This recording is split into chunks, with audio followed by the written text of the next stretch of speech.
కొన్ని చాప్టర్స్ నుంచి మనకి రిపీటెడ్గా కొన్ని క్వశ్చన్స్ ప్రతి ఎగ్జామ్స్లో మనకు వస్తూ ఉన్నాయి. సివిల్ సర్వీస్ ఎగ్జామ్స్ నుంచి మనం చూసుకొని స్టేట్లో లీస్ట్ జాబ్స్ వరకు కూడా మనకి వస్తూనే ఉన్నాయి ఈ ఏరియా నుంచి. తర్వాత వచ్చరికి ఎక్కువ మంది అభ్యర్థులు ఈ అంశాలని గుర్తుపెట్టుకోవడానికి చాలా ఇబ్బందులు పడుతూ ఉన్నారు. అలాంటి వాటిని తీసేస్తే కొంచెం జాగ్రఫీని సింప్లిఫై చేసుకుంటూ మనం ఈరోజు కొంత టాపిక్ని మనం డీల్ చేసుకుందాం. ప్రధానంగా భారతదేశంలో మనం చూస్తూ ఉన్నప్పుడు భారతదేశాన్ని అర్థం చేసుకోవాలంటే మనకి ఏం కావాలంటే కొన్ని అక్షాంశాలు కావాలి, రేఖాంశాలు కావాలి. భారతదేశ జాగ్రఫీని మనం అర్థం చేసుకోవాలంటే మనకి అక్షాంశాలు ఏమున్నాయి, రేఖాంశాలు ఏమున్నాయో కొన్ని అంశాలు మనం చూద్దాం. ఇలాగా గ్లోబ్ అనేది మనకు కనిపిస్తూ ఉంటుంది. సో భూమి ఏ ఆకారంలో ఉంది అని అడుగుతూ ఉన్నప్పుడు చాలామంది ఏం చెప్తా ఉన్నారంటే భూమి అనేది గోళాకారంలో ఉంది, లేకుంటే బల్లపొరపుగా ఉందని చెప్పేసి చెప్తూ ఉంటారు. కానీ భూమి ఏ ఆకారంలో ఉందని మనకి జోగ్రాఫర్స్ని లేకుంటే జియాలజిస్ట్ని అడిగితే వాళ్ళు ఏమంటారంటే జియాయిడ్ షేప్ అని చెప్పేసి చెప్తారు. సార్ జియాయిడ్ షేప్ని ఒకసారి డ్రా చేయండి ఎలా ఉంటుందో అంటే భూమి ఏ షేప్లో ఉంటుందో అదే జియాయిడ్ షేప్ అని చెప్పేసి వాళ్ళు చెప్పారు. అంటే జియాయిడ్ షేప్ అంటే ఏంటి అంటే ఎగ్జాక్ట్గా ఈరోజు భూమి ఏ షేప్ అయితే కలిగి ఉందో దాన్ని జియాయిడ్ షేప్ అంటారు. స్పెరికల్ ఇవన్నీ కూడా గోళాకారంలో ఇవన్నీ జనరల్గా మనకు అర్థం కావడం కోసమే, కానీ ఎగ్జాక్ట్గా ఎలా ఉంది అని మనం చెప్తా ఉన్నప్పుడు జియాయిడ్ షేప్లో ఉంది అని చెప్పేసి జియాయిడ్ షేప్లో ఉందని మనం అర్థం చేసుకోవచ్చు. అయితే ఈ భూమిలో మనం చూస్తూ ఉంటే ప్రధానంగా అక్షాంశాలు అనేవి మనకు కనిపిస్తూ ఉంటాయి. భూమికి అడ్డంగా గీయబడుతూ ఉంటాయి అక్షాంశాలు. ఇలాగ అక్షాంశాలు మనం గీస్తూ ఉంటే ప్రధానంగా మనకి దీనికి 0 డిగ్రీ భూమధ్య రేఖ అని చెప్పేసి మనం పిలుస్తుంటాం. మనం దీన్నే మనం ఏమంటామంటే ఈక్విటార్ అని చెప్పేసి మనం పిలుస్తూ ఉంటాం. భూమధ్య రేఖ నుంచి నార్త్కి వెళ్తూ ఉంటే ఇక్కడ మనకి 90 డిగ్రీలు మనకు కనిపిస్తూ ఉంటాయి. భూమధ్య రేఖ నుంచి సౌత్కి వస్తే ఇక్కడ మనకి 90 డిగ్రీలు మనకు కనిపిస్తూ ఉంటాయి. అంటే భూమధ్య రేఖ నుంచి నార్త్ ఏరియాలో టువర్డ్స్ నార్త్ వెళ్తే ఇక్కడ కరెక్ట్గా ఒక రేఖ వెళ్తూ ఉంటుంది. దాన్ని మనం 23.5 డిగ్రీల కర్కట రేఖ అని చెప్పేసి మనం పిలుస్తూ ఉంటాం. కర్కట రేఖ, ట్రాపిక్ ఆఫ్ క్యాన్సర్ అని చెప్పేసి మనం పిలుస్తూ ఉంటాం. Tropic of cancer. తర్వాత భూమధ్య రేఖ నుంచి కొంచెం దిగువ భాగానికి వస్తూ ఉంటుంది. దీన్ని ఏమంటామంటే మకర రేఖ అని చెప్పేసి మనం పిలుస్తూ ఉంటాం. ఇది ఎంత ఉంటుందంటే 23.5 డిగ్రీలు సౌత్లో మనకు కనిపిస్తూ ఉంటుంది. దీన్ని మనం ట్రాపిక్ ఆఫ్ కాప్రికాన్ అని చెప్పేసి మనం పిలుస్తూ ఉంటాం. అయితే ఏంటి, ఎందుకు చెప్పుకున్నాము ఈ అక్షాంశాలు, దీనివల్ల ఏమైనా ఉపయోగం ఉన్నాయా అంటే చాలా ఉపయోగాలు ఉన్నాయి. ఈరోజు భారతదేశాన్ని మనం గమనిస్తూ ఉన్నప్పుడు భారతదేశంలో మనకు ఒక రేఖ భారతదేశాన్ని మధ్యగా విభజన చేస్తూ ఒక రేఖ వెళ్తూ ఉంటుంది. దాన్నే మనం ఏమంటామంటే భారతదేశాన్ని మధ్యగా విభజన చేస్తూ ఒక రేఖ అనేది మనకి ప్రయాణం చేస్తూ ఉంటుంది. దీన్నే మనం ఏమంటామంటే 23.5 డిగ్రీల కర్కట రేఖ అని చెప్పేసి మనం చెప్పుకుంటూ ఉంటాం. ఇట్లా భారతదేశం మధ్యలో మనకు ఒక రేఖ అనేది మనకి ప్రయాణం చేస్తూ ఉంటుంది. మధ్యలో ఒక రేఖ ప్రయాణం చేస్తూ ఉంటుంది. దాన్ని మనం కర్కట రేఖ అంటారు. ఈ అక్షాంశాలు ఎందుకు ఏంటనేది ఇది డిఫరెంట్ టాపిక్, అది మనం డిఫరెంట్గా చూసుకోవచ్చు. అయితే ఇక్కడ నా పాయింట్ ఏంటంటే ఎందుకు ఇలా డ్రా చేశానంటే భారతదేశాన్ని నేను చెప్పాలని ఇష్టపడతా ఉన్నాను. భారతదేశంలో మనకి చూస్తూ ఉన్నప్పుడు అక్షాంశాలు ఇలా వెళ్తూ ఉంటాయి. కరెక్ట్గా భారతదేశంలో ఇక్కడ మనం కౌంట్ చేసుకుంటూ వస్తూ ఉంటే 0 నుంచి స్టార్ట్ చేసుకుంటే 1 2 3 4 5 కరెక్ట్గా మనకి 8 డిగ్రీ 4 మినిట్స్తో మన ఇండియా స్టార్ట్ అవుతూ ఉంటుంది. ఇండియా 8 డిగ్రీ లైన్ ఇక్కడ కనిపిస్తూ ఉంటుంది. అలా ముందుకు వస్తూ ఉండేసరికి కరెక్ట్గా ఇండియాని సపరేట్ చేస్తే మనకి నార్త్ ఇండియా గాను సౌత్ ఇండియా గాను సపరేట్ చేస్తే ఒక 23.5 ట్రాపిక్ ఆఫ్ క్యాన్సర్ అనేది మనకి కనిపిస్తూ ఉంటుంది కర్కట రేఖ. అయితే ఈ కర్కట రేఖ భారతదేశంలో ఎన్ని రాష్ట్రాల గుండా ప్రయాణం చేస్తూ ఉంది అనేది మనకు చాలా ఇంపార్టెంట్. ఇక్కడ నేను ఇండియాకి మీకు లింక్ పెట్టుకున్నాను అంతే. ఈరోజు భారతదేశ పటాన్ని మనం ఇలా గమనిస్తూ ఉన్నప్పుడు ఇలా కనిపిస్తూ ఉంటుంది ఈ ప్రాంతం అంతా. కరెక్ట్గా భారతదేశం మనకి గుజరాత్ ప్రాంతం నుంచి టచ్ చేసుకుంటే ఇలా వెళ్ళిపోతూ ఉంటుంది. ఏరియాలో మనం చూస్తూ ఉంటే మనకి ఇక్కడ ఈశాన్య రాష్ట్రాలు 2 మనకు కనిపిస్తూ ఉంటాయి. ఈశాన్య రాష్ట్రాలు ఇలాగా భారతదేశ పటాన్ని మనం చూస్తూ ఉంటాయి. అయితే ఇక్కడ మనకి అంశం ఏంటంటే ప్రధానంగా ఈ 23.5 డిగ్రీల కర్కట రేఖ ఏదైతే ఉందో 23.5 డిగ్రీల కర్కట రేఖ ట్రాపిక్ ఆఫ్ క్యాన్సర్ అని చెప్పేసి మనం పిలుస్తాం. ట్రాపిక్ ఆఫ్ క్యాన్సర్ అనేది ఎన్ని రాష్ట్రాల గుండా వెళ్తూ ఉంది అని మనం చూస్తూ ఉంటే మొత్తం 8 రాష్ట్రాల గుండా మనకి ఇది ట్రావెల్ అవుతూ ఉంటుంది. 8 రాష్ట్రాలని మనం చెప్పుకుంటా ఉంటే 6+2గా మనం చెప్పుకోవచ్చు. ఈ 6 అనేవి మనకి ప్రధానంగా మెయిన్ ల్యాండ్లో మనకు కనిపిస్తూ ఉంటాయి. ఈ 2 అనేవి మనకి నార్త్ ఈస్ట్ స్టేట్స్లో మనకు కనిపిస్తూ ఉంటాయి. ఈ ప్రదేశంలో మనం చూస్తూ ఉన్నప్పుడు గుజరాత్ రాష్ట్రం అనేది మనకి ఇలా ప్రయాణం చేస్తూ ఉంటుంది. స్టార్టింగ్లో మనకి చూడొచ్చు. మనం ఇక్కడ తర్వాత వచ్చరికి ఈ ప్రదేశంలో మనకి రాజస్థాన్ రాష్ట్రం ఒకటి ఉంటుంది మనకి. ఇక్కడ వచ్చరికి గుజరాత్ రాష్ట్రం కనిపిస్తుంది, గుజరాత్, రాజస్థాన్. కరెక్ట్గా మధ్యలో చూడగానే మనకి ఏముంటుందంటే మధ్యప్రదేశ్ అని ఒక రాష్ట్రం కనిపిస్తూ ఉంటుంది. కరెక్ట్గా మధ్యప్రదేశ్ నుంచి మనం చూస్తూ ఉంటే మనకి ఇక్కడ ఛత్తీస్గఢ్ అనే ప్రదేశం మనకి కనిపిస్తూ ఉంటుంది. తర్వాత ఇక్కడ చూడగానే మనకి జార్ఖండ్ అనే ఒక స్టేట్ మనకు కనిపిస్తూ ఉంటుంది. తర్వాత ఈ ప్రదేశాల్లో మనం చూస్తూ ఉంటే పశ్చిమ బెంగాల్ మనకు కనిపిస్తూ ఉంటుంది. తర్వాత త్రిపుర, ఇక్కడ వచ్చరికి మిజోరాం అనే రాష్ట్రాలు మనకు కనిపిస్తూ ఉన్నాయి. అంటే ఈరోజు మనం చూస్తూ ఉంటే ఇక్కడ గుజరాత్ ఒకటి కనిపిస్తూ ఉంటుంది, సెకండ్ వచ్చరికి రాజస్థాన్ కనిపిస్తూ ఉంటుంది, మధ్యప్రదేశ్ మధ్యలో మనకు కనిపిస్తూ ఉంటుంది. తర్వాత మధ్యప్రదేశ్ నుంచి సపరేట్ అయిందే మనకి ఛత్తీస్గఢ్ కనిపిస్తూ ఉంటుంది. తర్వాత వచ్చరికి ఇక్కడ జార్ఖండ్ రాష్ట్రం మనకు కనిపిస్తూ ఉంటుంది. ఇక్కడ వచ్చరికి పశ్చిమ బెంగాల్ రాష్ట్రం మనకు కనిపిస్తుంది. ఇక్కడ వచ్చరికి త్రిపుర, తర్వాత వచ్చరికి మిజోరాం. ఇలాగ మనకి కర్కట రేఖ అనేది భారతదేశంలో మధ్యగా ప్రయాణం చేస్తూ ఉంటుంది. అయితే ఇక్కడ క్వశ్చన్ ఏంటంటే ఫ్రమ్ సివిల్ సర్వీస్ క్వశ్చన్ ఎగ్జామ్స్ల నుంచి మనకు అడుగుతూ ఉన్నాడు. ఈరోజు మనకి ఇండియాలో మనం బోర్డర్స్ కనుక మనం చెప్పుకుంటా ఉంటే ఇది ఈస్ట్ పార్ట్ అంటాం, దీన్ని వెస్ట్ పార్ట్ అంటాం. కర్కట రేఖ అనేది మనకి ఇలా అడుగుతాడు క్వశ్చన్, ఏమడుగుతాడంటే కర్కట రేఖ భారతదేశంలో 23.5 ట్రాపిక్ ఆఫ్ క్యాన్సర్ అనేది భారతదేశంలో మనకి ఎన్ని రాష్ట్రాల గుండా ప్రయాణం చేస్తూ ఉంది? స్టేట్స్ అన్నప్పుడు డైరెక్ట్ క్వశ్చన్ 8 స్టేట్స్ అని పెడతాం.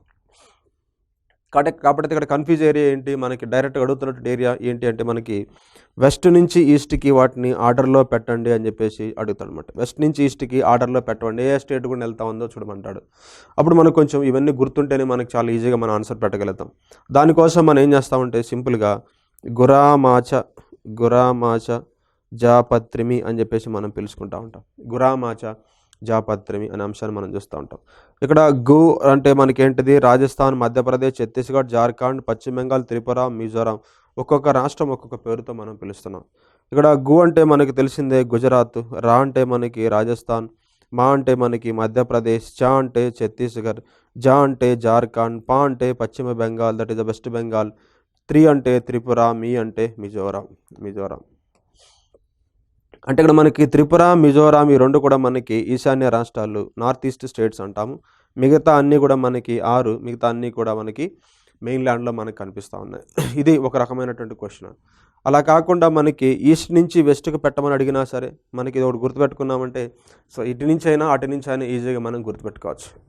అయితే ఇక్కడ నోట్ ఏంటంటే భారతదేశంలో కర్కట రేఖ అనేది ట్రాపిక్ ఆఫ్ క్యాన్సర్ అనేది మొట్టమొదటిసారిగా ఏ రాష్ట్రంలో ప్రవేశమవుతూ ఉంది, ఏ రాష్ట్రంలో మనకి స్టార్ట్ అవుతూ ఉంటుంది, ఏ స్టేట్లో మనకి ఎంటర్ అవుతుంది అనగానే అందరూ గుజరాత్ వైపు మనకి ప్రయాణం చేస్తాం. కానీ మనకి త్రిపుర, మిజోరాం అనేది మనకి ఆన్సర్గా మనం చెప్పుకోవాలి. ఎక్కడి నుంచి స్టార్ట్ అవుతూ ఉంది అని మనం చూస్తూ ఉంటే మిజోరాం నుంచి మనకి స్టార్ట్ అవుతుంది. ఎందుకు మిజోరాం నుంచి స్టార్ట్ అవుతూ ఉంది అని మనం చూస్తూ ఉన్నప్పుడు అక్షాంశాలని మనకు అలవాటు ప్రకారం ఇలా డ్రా చేస్తాం. కానీ మనకి జాగ్రాఫర్స్ మనకి ఇచ్చినటువంటి విధానం ఏంటంటే అక్షాంశాలని డ్రా చేసే విధానం ఏంటంటే ఫ్రమ్ వెస్ట్ టు ఈస్ట్కి డ్రా చేస్తూ ఉంటారు, ఇట్లా అనమాట.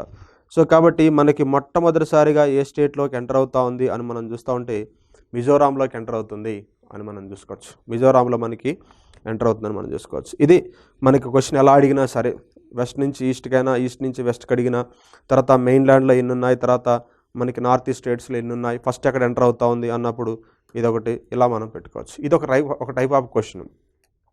నెక్స్ట్ ఇంకో క్వశ్చన్ ఏమడతాడంటే మనకి కరెక్ట్గా 23 ట్రాపిక్ ఆఫ్ క్యాన్సర్ అనేది ఏ సిటీని టచ్ చేస్తూ ఉంటుంది, ఏ సిటీని టచ్ చేస్తుందని అడుగుతాడు. మనకి జార్ఖండ్ రాష్ట్రం దగ్గర మనకి రాంచీ అనేటువంటి ఒక ప్లేస్ ఉంది. ఆ సిటీని టచ్ చేస్తూ మనకి కర్కట రేఖ అనేది ప్రయాణం చేస్తూ ఉంటుంది. ఈ సిటీని మనకి టచ్ చేస్తూ మనకి జార్ఖండ్ రాష్ట్రంలోని రాంచీని మనం టచ్ చేస్తూ 23.5 డిగ్రీల కర్కట రేఖ ట్రాపిక్ ఆఫ్ క్యాన్సర్ అనేది మనకి ట్రావెల్ అవుతున్నట్టుగా చూడొచ్చు. అయితే ఇంకా మన క్వశ్చన్ ఏంటి అని మనం చూస్తూ ఉంటే ఈరోజు మనకి ఈ ట్రాపిక్ ఆఫ్ క్యాన్సర్ గురించి మనం చూస్తూ ఉన్నాం. ట్రాపిక్ ఆఫ్ క్యాన్సర్ ఇలాగా మనకి 23.5 డిగ్రీల కర్కట రేఖ అనేది భారతదేశంలో మనకి ప్రయాణం చేస్తుందని చెప్పుకున్నాం. ఇలా గుజరాత్, రాజస్థాన్, మధ్యప్రదేశ్ అలా చెప్పుకుంటూ వెళ్ళిపోయినాం. అయితే మనకి ఏ నదుల గుండా మనకి ప్రయాణం చేస్తుందని చెప్పేసి చాలా ప్రాముఖ్యమైన అంశం. ఏ నదుల గుండా మనకి ప్రయాణం చేస్తూ ఉందో చూద్దాం. ఇలాగా మనం చూస్తే గుజరాత్ రాష్ట్రంలో మనం చూడగానే గుజరాత్ రాష్ట్రంలో మనకి 2 నదులు ఉంటాయి. సబర్మతి తర్వాత వచ్చరికి మాహి అన్నటువంటి 2 రివర్స్ అనేవి మనకి కనిపిస్తూ ఉంటాయి. ఈ 2 రివర్స్ మనకి ప్రధానంగా మనకి ట్రాపిక్ ఆఫ్ క్యాన్సర్ అనే టచ్ వెళ్తున్నటువంటి రివర్స్గా మనం చెప్పుకోవచ్చు. తర్వాత రాజస్థాన్లో మనకి ఏం కనిపించవు, కానీ తర్వాత మధ్యప్రదేశ్ కనుక తీసుకుంటే మనకి బెట్వా ఒకటి, తర్వాత వచ్చరికి కేన్ అని చెప్పేసి 2 నదులు మనకి టచ్ చేస్తూ వెళ్తూ ఉంటుంది. బెట్వా, కేన్. తర్వాత మధ్యప్రదేశ్ నుంచి ఇటుపైన ఛత్తీస్గఢ్ను వదిలేస్తే కరెక్ట్గా జార్ఖండ్ రాష్ట్రాన్ని మనం తీసుకుంటా ఉంటే జార్ఖండ్ రాష్ట్రంలో మనం చూస్తూ ఉంటే దామోదర్ అన్నటువంటి రివర్ని టచ్ చేస్తూ ఉంటుంది. తర్వాత పక్కనే ఉన్నటువంటి వెస్ట్ బెంగాల్ రాష్ట్రాన్ని మనం తీసుకున్నామంటే వెస్ట్ బెంగాల్ రాష్ట్రంలో మనం చూస్తూ ఉంటే ప్రధానంగా వెస్ట్ బెంగాల్ రాష్ట్రంలో మనం చూస్తూ ఉంటే హుగ్లీ రివర్ని మనకు టచ్ చేసుకుంటూ వెళ్తూ ఉంటుంది, హుగ్లీ రివర్. సో ఇలాగా మనకి నదులను కూడా టచ్ చేసుకుంటూ మనకి 23.5 డిగ్రీల కర్కట రేఖ వెళ్తూ ఉన్నట్టు మనం ఇక్కడ చూడవచ్చు. అయితే ఇక్కడ 23.5 డిగ్రీల కర్కట రేఖ ఈశాన్య రాష్ట్రాల్లో 2 రాష్ట్రాలు, ఒకటి త్రిపుర, రెండోది మిజోరాం. 23.5 డిగ్రీల కర్కట రేఖని మనం చూస్తూ ఉంటే ఈశాన్య రాష్ట్రాల్లో ఒకటి త్రిపుర ఒకటి ఉంటుంది, తర్వాత వచ్చరికి మిజోరాం అనేది ఒకటి ఉంటుంది. త్రిపుర, మిజోరాం ఈ రెండు ఏంటో మరి 1 by 1 మనం చూద్దాం. ఈ రెండు ఎక్కడ ఉపయోగపడతాయో నేను మళ్ళీ మీకు చెప్తాను. ఈశాన్య రాష్ట్రాల గురించి మనం చెప్పుకుంటూ ఉన్నప్పుడు ఈ త్రిపుర, మిజోరాంని మళ్ళీ ఒకసారి మనం టచ్ చేసుకుందాం. ఇది కర్కట రేఖకి సంబంధించి. తర్వాత వచ్చరికి సరే మళ్ళీ గ్లోబ్కి వెళ్దాం. మనం గ్లోబ్లో మనం ఇలా చూసుకుంటా ఉన్నాం. గ్లోబ్లో మనకి అడ్డంగా ఉన్న వాటిని అక్షాంశాలు అన్నాం. తర్వాత వచ్చరికి నిలువుగా ఉన్నటువంటి వాటిని మనం ఏమంటామో చూద్దాం. అడ్డంగా ఉన్న వాటిని మనం అక్షాంశాలు అన్నాము, మరి నిలువుగా ఉన్న వాటిని మనం ఏమంటాము చూద్దాం. సరే ఇది నార్త్ పోల్, ఇది సౌత్ పోల్. సరే మనం తీసుకుంటా ఉన్నప్పుడు కరెక్ట్గా మనకి భారతదేశంలో మనకి ఇక్కడ ఒక 0 డిగ్రీ ఒకటి కనిపిస్తూ ఉంటుంది రేఖాంశం. దీన్ని మనం ఏమంటామంటే లాంగిట్యూడ్స్ అంటాం. లాంగిట్యూడ్స్ మనకి ఏమంటారంటే రేఖాంశాలు అని చెప్పేసి మనం దీన్ని పిలుస్తూ ఉంటాం. ఇదే రేఖాంశాలు మనం చూస్తూ ఉంటే ఇది ఈస్ట్ వైపులా కనిపిస్తూ ఉంటాయి, వెస్ట్ వైపులా కనిపిస్తూ ఉంటాయి.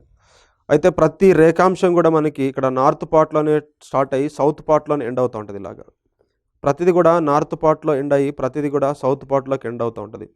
ఇలాగా మనం చూస్తూ ఉన్నప్పుడు ఇలా రేఖాంశాలు అనేవి లాంగిట్యూడ్స్ అనేవి మనకి ఈస్ట్ వైపున ఉన్నాయి కాబట్టి వీటిని ఏమంటారంటే ఈస్టర్న్ లాంగిట్యూడ్స్ అంటారు. వీటిని మనం ఈస్ట్ వైపులో ఉన్నాయి కాబట్టి ఈస్టర్న్ లాంగిట్యూడ్స్ అన్నారు. లేకుంటే దీన్ని మనము తెలుగులో చరికి తూర్పు రేఖాంశాలు అని చెప్పేసి మనం పిలుస్తూ ఉన్నాం. ఇలా తూర్పు రేఖాంశాలు ఎన్ని ఉంటాయంటే మనకి 180 ఉంటాయి, ఇటువైపున ఎన్ని ఉంటాయంటే 180 ఉంటాయి. మొత్తం 360 ఉన్నట్టుగా మనం చూస్తాం అనమాట. మొత్తం 360 ఉంటాయి.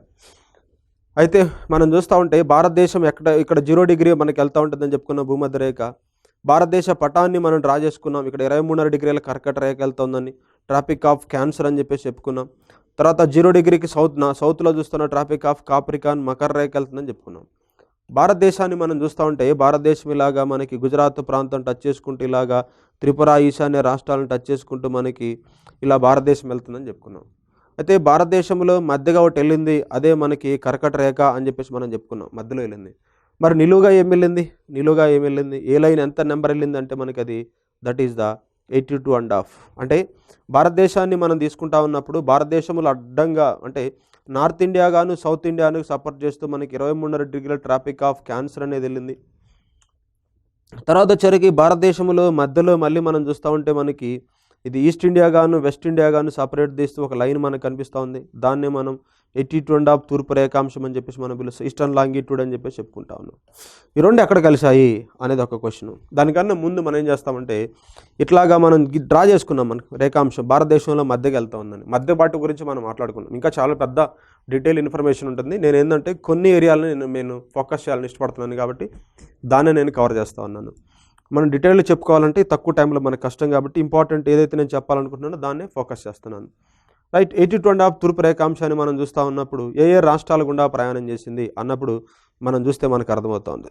ప్రధానంగా భారతదేశ పటాన్ని మనం చూసుకుంటా ఉన్నప్పుడు ఈ విధంగా మనకు కనిపిస్తూ ఉంటుంది. అయితే ఇక్కడ మనకి కర్కట రేఖ అనేది మనం చూసుకున్నాం. కర్కట రేఖ ఎలాగ వెళ్ళిందో మనకి అలాగే 82.5 డిగ్రీల తూర్పు రేఖాంశం లాంగిట్యూడ్ 82.5 ఈస్టర్న్ లాంగిట్యూడ్ అని చెప్పేసి చెప్పుకున్నాం. 82.5 డిగ్రీల తూర్పు రేఖాంశము. ఈ తూర్పు రేఖాంశం అనేది మొత్తం ఎన్ని రాష్ట్రాల గుండా ప్రయాణం చేసిందంటే మనకి 5 రాష్ట్రాల గుండా ప్రయాణం. ఇక్కడ క్వశ్చన్ వస్తుంది, జాగ్రత్తగా 5 రాష్ట్రాల గుండా ప్రయాణం చేస్తుంది. 5 రాష్ట్రాలు ఏంటి అని మనం డ్రా చేసుకుంటా ఉన్నప్పుడు ఇక్కడ మనకి మధ్యప్రదేశ్ రాష్ట్రం మనకు కనిపిస్తూ ఉంటుంది. ఉత్తరప్రదేశ్ రాష్ట్రం మనకు కనిపిస్తూ ఉంటుంది. ఉత్తరప్రదేశ్ రాష్ట్రంని కొంచెం బాగాను టచ్ చేసుకుంటే ఈ ప్రదేశంలో మనకి మధ్యప్రదేశ్ ఉంటుంది. తర్వాత మధ్యప్రదేశ్ భాగంలో మనకి ఇక్కడ మధ్యప్రదేశ్ నుంచి సపరేట్ ఛత్తీస్గఢ్ ఉంటుంది. ఛత్తీస్గఢ్ నుంచి మనం చూస్తూ ఉంటే ఇక్కడ వచ్చరికి మనకి ఒడిశా రాష్ట్రం అనేది మనకు కనిపిస్తూ ఉంటుంది. ఒడిశా రాష్ట్రం నుంచి కిందకు వస్తూ ఉంటే మనకి ఆంధ్రప్రదేశ్ రాష్ట్రం అనేది మనకు కనిపిస్తూ ఉంటుంది. ఇక్కడ వచ్చరికి ఆంధ్రప్రదేశ్, ఒడిశా, ఛత్తీస్గఢ్, మధ్యప్రదేశ్, ఉత్తరప్రదేశ్. చూద్దాం ఒకసారి. ఇలా మనం చూస్తూ ఉంటే ఏమేమి రాష్ట్రాలు గుండా ప్రయాణం చేస్తుందంటే ఉత్తరప్రదేశ్ గుండా టచ్ చేసింది, మధ్యప్రదేశ్ని టచ్ చేసింది, మధ్యప్రదేశ్ కింద మనకి ఛత్తీస్గఢ్ని టచ్ చేసింది, ఛత్తీస్గఢ్ కింద మనకి ఒడిశాని టచ్ చేసింది, ఒడిశా కింద ఆంధ్రప్రదేశ్ని టచ్ చేసింది. మొత్తం 5 రాష్ట్రాలు గుండా ప్రయాణం చేస్తాం. ఇక్కడ క్వశ్చన్ ఏంటో చూద్దాం. వీటిని సింపుల్గా మనకి ఇక్కడ మ్యాప్ చెప్పుకుంటా ఉన్నాం కాబట్టి మనకి ఈజీగా గుర్తుపెట్టుకోగలిగినాం. కానీ ఎగ్జామ్లు ఇలా అడుగుతాడు. 82.5 డిగ్రీల తూర్పు రేఖాంశం అనేది ఎన్ని రాష్ట్రాలు అంటే 5 ఈజీగా పెట్టేస్తాం మనం. అలా కాకుండా ఏ రాష్ట్రాల గుండా వెళ్తా ఉందని కానీ మనకి కంట్లో ఏమి కనిపించదు. సో మనకి మ్యాప్ తెలిస్తే కానీ మనం ఆన్సర్ పెట్టలేము. మ్యాప్ తెలిసినా కూడా మనం గుర్తుపెట్టుకోవాలి. సింపుల్గా మనం గుర్తుపెట్టుకోవచ్చు. దీన్ని ఎలా గుర్తుపెట్టుకోవచ్చు అంటే ఓయూలో ఎంసీఏ అని చెప్పేసి గుర్తుపెట్టుకోవచ్చు. ఓయూలో ఎంసీఏ అని గుర్తుపెట్టుకోవచ్చు. ఏంటి ఓయూలో ఎంసీఏ అని మనం చూస్తూ ఉంటే ఇక్కడ ఓ అంటే ఒడిశా, ఓ అంటే ఒడిశా, యు అంటే ఉత్తరప్రదేశ్, ఎం అంటే మధ్యప్రదేశ్, చి అంటే మనకి ఛత్తీస్గఢ్, తర్వాత ఏ అంటే ఆంధ్రప్రదేశ్. సింపుల్గా మనం గుర్తుపెట్టుకోవచ్చు. ఎం అంటే మధ్యప్రదేశ్, దాని నుంచి సపరేట్ అయింది ఛత్తీస్గఢ్, ఇక్కడ ఆంధ్రప్రదేశ్. అంటే వాడు ఇలా క్వశ్చన్ అడుగుతాడు, క్రింది వానిలో ఏది which is not belongs to the 82.5 eastern longitude అంటాడు. సో మనకి ఏదో ఒకటి మనకి కానిది ఒకటి ఇస్తాడు, ఈజీగా మనం ఐడెంటిఫై చేయొచ్చు. ఇలా గుర్తుపెట్టుకున్నాం అనుకోండి, దేంట్లో వెళ్తా ఉంది లేకుంటే దేనిట్లో మనకి ట్రావెల్ అవ్వట్లేదు మనకి చూడొచ్చు. అది ఒకటి బేసిక్గా పాయింట్ చూడాలి. ఇప్పుడు 82.5 అనేది ఏ రాష్ట్రంలో వెళ్తా ఉందో నాకు చూపించండి అంటేనే మనం చూపించలేము. తర్వాత చరికి ఇది ఎలా ప్రయాణం చేస్తుందో మనకి ఇక్కడ కూడా చూపించండి అంటే మనం చూపించలేము. ఎందుకంటే these are the imaginary lines. ఊరికి అలా గీసారు జాగ్రఫర్స్, అంతేగాని ఇవి మనకు అక్కడ ఉంటాయనేది మనకి ఎగ్జాక్ట్గా మనకు చెప్పలేము అనమాట, చూపించలేము. అది ఊహాజనితమైనటువంటి రేఖలు. అయితే మనకి ఇక్కడ మనకు డౌట్ వస్తుంది. అలా కాకుండా మనకి ఇట్లా మనం చెప్పుకున్నాం, వెస్ట్ నుంచి ఈస్ట్కి అమర్చండి, ఈస్ట్ నుంచి వెస్ట్కి అమర్చండి అన్నప్పుడు గురామాచ జాపత్రిమి అని మనం చెప్పుకున్నాం. అలా కాకుండా వాడు క్వశ్చన్ ఏమడతాడంటే నార్త్ నుంచి సౌత్కి పెట్టండి అంటాడు. అప్పుడు ఏమైపోద్ది, మనకి ఆర్డర్ మిస్ అవుతూ ఉంటుంది. ఇలా మనకి ఉత్తరప్రదేశ్, మధ్యప్రదేశ్, ఛత్తీస్గఢ్, ఒడిశా, ఆంధ్రప్రదేశ్ ఇలా ఉంటేనే మనం ఆన్సర్ పెట్టగలుగుతాం. దీన్ని కూడా మనం సింపుల్గా గుర్తుపెట్టుకోవచ్చు. ఒకసారి మనం చూస్తూ ఉంటే ఈ స్టార్టింగ్లో మనకు ఒక ప్లేస్ కనిపించింది, అదేంటంటే మనకి ఉత్తరప్రదేశ్, ఇది మనకి ఆంధ్రప్రదేశ్. అంటే ఇక్కడ మనం చూస్తే అప్పర్ పార్ట్ అంటారన్నమాట. UP means upper part. Upper పార్ట్లో ఒక యూపీ, యూ అంటే అప్పర్ పార్ట్, పి అంటే ప్రదేశ్. అప్పర్ పార్ట్లో ఒక రాష్ట్రం ఉంది, దట్ ఈస్ ద ఆంధ్రప్రదేశ్. దీన్ని డౌన్ చేసుకుంటే మనకి యూని డౌన్ చేసుకుంటే ఏపీ అవుతుంది, that is the Andhra Pradesh. UP upper part అంటే టాప్ మోస్ట్లో మనకి యూపీ ఉంది. ఏపీ అంటే ఆ యూని డౌన్ చేసుకున్నాం కాబట్టి ఏపీ, డౌన్లో ఏపీ ఉంటుంది. ఈ రెండు మనకు తెలిసింది, యూపీ, ఏపీ. ఇంకోసారి చూద్దాం. ఇంకా మనకి ఏపీ పైన ఎవరున్నారు అన్న సంగతి మనకు బాగా తెలుసు. మధ్యప్రదేశ్, ఒడిశా రాష్ట్రం ఉంటుందని బాగా తెలుసు మనకి. సో అది కూడా అయిపోయింది. సో ఏపీ అయిపోయింది, ఒడిశా అయిపోయింది, ఉత్తరప్రదేశ్ అయిపోయింది. ఇంకా మనకు మిగిలింది ఏంటంటే మధ్యప్రదేశ్. మధ్యలో ఉండేది ఎప్పటికైనా సరే మనకి మధ్యప్రదేశ్. తర్వాత యూపీ తర్వాత వచ్చే నెక్స్ట్ లెటర్ కూడా ప్రదేశ్. ఇక్కడ పి అంటే ప్రదేశ్, ఇక్కడ కూడా పి అంటే ప్రదేశ్, మధ్యప్రదేశ్. ఉత్తరప్రదేశ్, మధ్యప్రదేశ్. తర్వాత మధ్యప్రదేశ్ నుంచి మనకి సపరేట్ అయింది మనకి ఛత్తీస్గఢ్. మధ్యప్రదేశ్ నుంచి సపరేట్ అయింది మనకి ఛత్తీస్గఢ్. సింపుల్గా గుర్తుపెట్టు, అంటే ఇది మ్యాప్ ద్వారా మనం గుర్తుపెట్టుకోవాలి. టాప్లో ఉంది యూపీ, ఉత్తరప్రదేశ్, డౌన్లో ఉంది ఏపీ. ఇంకా అది అక్కడ ఉత్తరప్రదేశ్లో ప్రదేశ్ ఉంది, ఏపీలో ప్రదేశ్ ఉంది. నెక్స్ట్ ప్రదేశ్ ఎక్కడ మనకు కనిపిస్తూ ఉందంటే మధ్యప్రదేశ్. ఇంకా మధ్యప్రదేశ్ నుంచి పోయింది ఛత్తీస్గఢ్. ఏపీ పైన ఉన్నది మనకి ఒడిశా. సింపుల్, 5 వచ్చేసినాయి. అలా కూడా కాదు, ఇది కూడా మాకు కష్టం అండి అంటే మనం ఏం చేద్దామంటే సింపుల్గా మనం ఓయూలో ఎంసీ ఏదైతే చెప్పుకున్నామో అక్కడికి వెళ్ళిపోదాం. ఇక్కడ ఓ జీరోగానే మనం చేసుకున్నాం అనుకుంటే జీరో కాబట్టి దాన్ని మనం తీసేసుకుందాం. ఇక్కడ యు అంటే ఉత్తరప్రదేశ్, ఎం అంటే మధ్యప్రదేశ్, సి అంటే ఛత్తీస్గఢ్. సో అదే ఆర్డర్లో వస్తున్నాం. యు అంటే ఉత్తరప్రదేశ్, ఎం అంటే మధ్యప్రదేశ్, సి అంటే ఛత్తీస్గఢ్. ఇక్కడ సిఏకి మధ్యలో ఒక డాట్ పెట్టుకుందాం. కోర్సు కదా ఇది, సిఏ కోర్సు అంటాం కదా, ఒక డాట్ పెట్టుకుందాం. ఈ డాట్ ఏంటంటే మనకి ఒడిశా, ఏ అంటే మనకి ఆంధ్రప్రదేశ్. 3 మెథడ్స్ చెప్పాను మనకి. 3 మెథడ్స్ ఏంటంటే ఓయూలో ఎంసీ అనేది గుర్తుపెట్టుకున్నప్పుడు జనరల్గా క్వశ్చన్ అడిగినప్పుడు పెట్టేస్తాం. అలా కాకుండా నార్త్ నుంచి సౌత్కి, సౌత్ నుంచి నార్త్కి అన్నప్పుడు మాత్రం ఓయూలో ఎంసీఏ గుర్తుపెట్టుకుంటే చాలా ఈజీ అనమాట. ఓ అనేది జీరోగా నెగ్లెక్టబుల్గా మనం చేసుకుంటామంటే you for Uttar Pradesh, Madhya Pradesh, Chhattisgarh.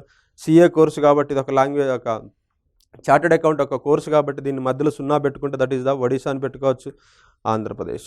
Simple అయిపోయింది. ఇంకొక క్వశ్చన్ ఏంటంటే మనకు వచ్చేది ఓయూలో ఎంసీ అన్నప్పుడు యు అనగానే ఉత్తరప్రదేశ్, ఉత్తరాఖండ అనే ఒక డౌట్ కూడా వస్తుంది. సో డౌట్ పడాల్సిన పని లేదు. ఇక్కడ యు అంటే అన్ని ప్రదేశ్లో వస్తున్నాయి చూడండి. ఉత్తరాఖండ్ రావడానికి అవకాశం లేదు, ఎందుకంటే ఉత్తరప్రదేశ్, మధ్యప్రదేశ్, ఆంధ్రప్రదేశ్ కాబట్టి యు అనగానే ఇక్కడ ఏంటంటే ప్రదేశ్ కిందనే మనం కన్సిడర్ చేసుకోవచ్చు. ఇది ఒక అంశం అనమాట. అయితే మనం చూస్తే ఇక్కడ మనకి ప్రధానంగా ఇక్కడ మనకి 82.5 డిగ్రీల తూర్పు రేఖాంశం మనం చూద్దాం. 82.5 డిగ్రీల తూర్పు రేఖాంశం అనేది మనకి ఇలాగా చెప్పుకున్నాం.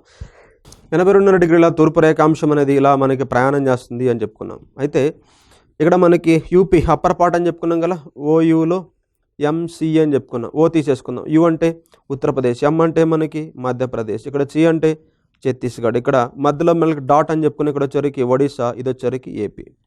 రైట్, ఇలాగ మనకు వచ్చేసింది. ఇక్కడ క్వశ్చన్ ఏంటంటే ఉత్తరప్రదేశ్లో ఏ సిటీని టచ్ చేసుకుంటూ వెళ్తూ ఉంటుందని చెప్పేసి అడుగుతూ ఉంటాడు. ఉత్తరప్రదేశ్లో ఏ సిటీని టచ్ చేసుకుంటూ వెళ్తూ ఉంది అని మనం చూస్తూ ఉంటే ప్రధానంగా అలహాబాద్ సిటీని మనం టచ్ చేసుకుంటుంది. అలహాబాద్, దాని పక్కన ఉన్నటువంటి వారణాసి, అలహాబాద్ అండ్ వారణాసి, అలహాబాద్ని టచ్ చేసుకుంటుంది. మధ్యప్రదేశ్లో మనం చూడగానే జబల్పూర్ని టచ్ చేసుకుంటుంది. మధ్యప్రదేశ్లో చూడగానే జబల్పూర్ని టచ్ చేస్తుంది. ఛత్తీస్గఢ్ రాష్ట్రంలో చూడగానే బైకుంఠాపూర్ని టచ్ చేస్తుంటుంది. ఛత్తీస్గఢ్ బైకుంఠాపూర్ని టచ్ చేస్తుంది, బైకుంఠాపూర్. తర్వాత వచ్చరికి ఒడిశాలో మనం చూస్తూ ఉన్నప్పుడు ఒడిశాలో మనకి ఒడిశా రాష్ట్రంలో కోరాపుట్ని టచ్ చేస్తుంటుంది. కోరాపుట్ టచ్ చేస్తుంది. ఆంధ్రప్రదేశ్లో మనకి కాకినాడ, కేకేనాడ అని మనకి టచ్ చేసుకుంటూ వెళ్తూ ఉంటుంది. ఛత్తీస్గఢ్ ఓ అంటే మనకి ఒడిశాలో కోరాపుట్, తర్వాత వచ్చరికి ఏపీలో కాకినాడ టచ్ చేస్తుంది. ఎక్కువ సార్లు మనకి ఈ బిట్ అడిగాడు. ఆంధ్రప్రదేశ్లో ఏ సిటీని టచ్ చేసుకుంటూ వెళ్తా ఉందని చెప్పేసి అడుగుతూ ఉంటాడు. ప్రధానంగా కాకినాడ. ఇది కూడా అడిగాడు ఒకసారి. ఉత్తరప్రదేశ్లో ఏ సిటీకి దగ్గరలో వెళ్తా ఉందని చెప్పేసి అడిగాడు. అలహాబాద్, అది కూడా మనం పెట్టుకోవచ్చు. ఇంకో పాయింట్ ఏంటంటే ఇలా మనం గీసుకున్నాం కదా, మధ్యలో ఒక 23.5 డిగ్రీల కర్కట రేఖ ఒకటి వెళ్తా ఉందని చెప్పుకున్నాం. తర్వాత వచ్చరికి 82.5 డిగ్రీల తూర్పు రేఖాంశం ఈస్టర్న్ లాంగిట్యూడ్ అని చెప్పి చెప్పుకున్నాం. ఇది వచ్చరికి ట్రాపిక్ ఆఫ్ క్యాన్సర్ చెప్పుకున్నాం. అయితే రెండు ఎక్కడ కలుస్తున్నాయి? ఇది మనకు పాయింట్. ఎక్కడ కలుస్తున్నాయంటే మనకి ప్రధానంగా బైకుంఠాపూర్, దట్ ఈస్ ద ఛత్తీస్గఢ్. బైకుంఠాపూర్ ఏదైతే మనం ఇక్కడ చెప్పుకున్నాం అదనమాట. బైకుంఠాపూర్ ఛత్తీస్గఢ్ రాష్ట్రంలో మనకు కనిపిస్తూ ఉంటుంది. సో ఇది మనకి ప్రధానమైనటువంటి ఏరియాస్ అనమాట. గురామాచ జాపత్రమి అదొకటి సింపుల్ గుర్తుపెట్టుకోవచ్చు. ఓయూలో ఎంసీఏ అదొకటి గుర్తుపెట్టుకున్నాం. You per Uttar Pradesh, A per Andhra Pradesh, upper AP, down Andhra Pradesh, Uttar Pradesh తర్వాత నెక్స్ట్ మధ్యప్రదేశ్ నుంచి సపరేట్ అయింది ఛత్తీస్గఢ్ తర్వాత ఒడిశా, ఏపీ పైన మనకి కనిపించేది ఒడిశా. ఇక్కడ జార్ఖండ్ రాదు, గుర్తుపెట్టుకోవాలి, అది పాయింట్. క్వశ్చన్స్లో మనకి జార్ఖండ్ ఇస్తాడు. సో ఏరియాలో జార్ఖండ్ ఉందని చెప్పేసి మనం అనుకుంటాం. జార్ఖండ్తో మనకి సంబంధం లేదు. తర్వాత యు అంటే ఉత్తరాఖండ్ కూడా కాదు, ఉత్తరప్రదేశ్. అన్ని ప్రదేశ్లో మనకి వస్తూ ఉన్నాయి. ఇది మనకి సింపుల్ వేలో మనం ఒకటి గుర్తుపెట్టుకోవచ్చు. Next point.